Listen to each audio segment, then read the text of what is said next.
and go down to the goddamn golf course and get it! Just get it!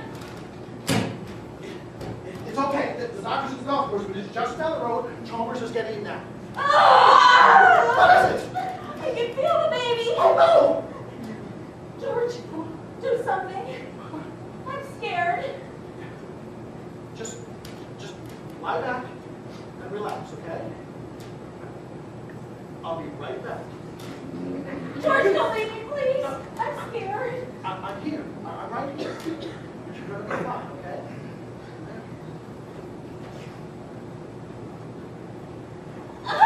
George! What are those for? We're gonna have a baby. We? I'm gonna need your help, okay? Take my hand. Look into my eyes. You're gonna be fine. We're together. Okay? You thought I played the piano well? Wait till you see how I deliver it.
About 6 months ago. How come? I don't know, lots of reasons. I'm tired of standing knee-deep in snow, screaming ice on my windshield with a credit card. Anyway, there are lots of people around here with lots of money who have absolutely no idea what to do with it. And you tell them. Not what you call a businessman. How's that going for you? Can't complain. Why? Because you're like kind of shitty. I'm fine. When did you start dressing like an Indian? You look like a refugee from the Sunset Strip. I've gone back to school, Berkeley. Why? I mean, what do I want to be when I grow up? You've got to admit, it's pretty odd becoming a schoolgirl at your age. Listen, you think it's easy being the only one in the class with a clear skin? Well, what made you do it? It was a dinner party that made me decide. Harry's boss invited us over for dinner, and I just reeked. Why? I'd spent so much time with kids, and I didn't know I was even capable of carrying on an intelligent conversation with anyone over the age of 5. But we went, and I was seated next to the boss. I surprised myself. He talked, I talked, just like a real conversation, you know? It was cool until I noticed him looking at me in a weird way.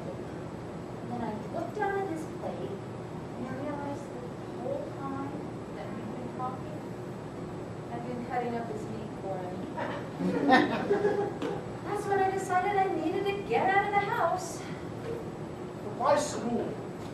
Well, I was feeling restless and undirected, and thought it might give me some answers. What sort of answers? Oh, like where it's really at. Oh, Jesus. What? expression. Okay. To find out who the hell I am. Doris, those aren't the sort of answers you get from the classroom. I'm not in the classroom all the time, George. The protests and demonstrations are learning experiences in themselves. Protests against what? The war. Haven't you heard of it? It's been in all the papers. Demonstrations aren't going to stop the war. You got a better idea? Look, I didn't come here to discuss politics. Well, so far, you've turned down sex, politics. Want to try religion? I think I'll try out liberty. Why are you so uptight? That's another word I hate. Uptight? There is no such word. Oh, you sound like my mother. When I was 9 years old, I asked her what the word fuck meant, and you know what she said? She said, there's no such word. And now that you've discovered that there is, you feel compelled to use it every other sentence? George, what's bugging you? Bugging. I'll tell you what's bugging. The blacks are burning down the cities. There's a Harvard professor telling my kids the only road to happiness is to become doped up zombies. And I got a son with hair so long that from the back he looks exactly like Yvonne DiCarlo. All right, honey. Let it all hang out. I wish people would stop letting it all hang out. Starting with my daughter. It's amazing she hasn't been arrested for indecent exposure. That's a sign of age, George. What is? Being worried about the moral decline of the young? Besides, there's nothing you can do about it. We can set a good example. What do you want to do? Bring back public flogging? It's not such a bad idea. We can start with the film producers. Have you seen the movies lately? My God, half the time the audience reaches a climax before the film does. Natural for people to be interested in sex. You can't hurt the body, George. No, but you can damn well be firm with it. You know, as I recall in your younger days, you were not such a monk about this stuff. That was different. Our relationship is not based upon a casual one-night stand. No, it's been 15 one-night stands. No, it hasn't. We have shared things. My God, I helped deliver your child. Don't you remember? Remember, I consider that a finest hour. How is she? Very healthy, very noisy, and very spoiled. Don't you feel guilty leaving her at home all day while you're at school? No, Harry's home a lot. The insurance business hasn't been too good lately. How does Harry feel about all this? When I told him I wanted to go back to school to find some identity, he said, "You want some identity? Go build a bridge or vent penicillin, but get off my back." Harry always did have a good head on his shoulders. George, that's supposed to be the backstory. So how's Helen? Helen? Helen's fine. She's fine. Tell me how rotten she can be. It's not like you. Well, I thought we could do something to bring us closer together, and maybe a story about how rotten Helen is would make you appreciate me more. Okay. You know she has this funny sense of humor.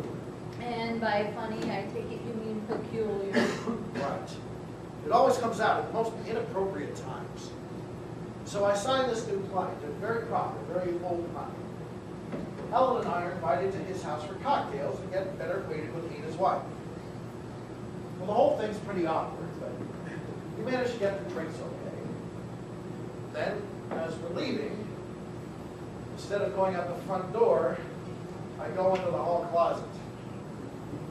Now look, it's a natural mistake anybody can make.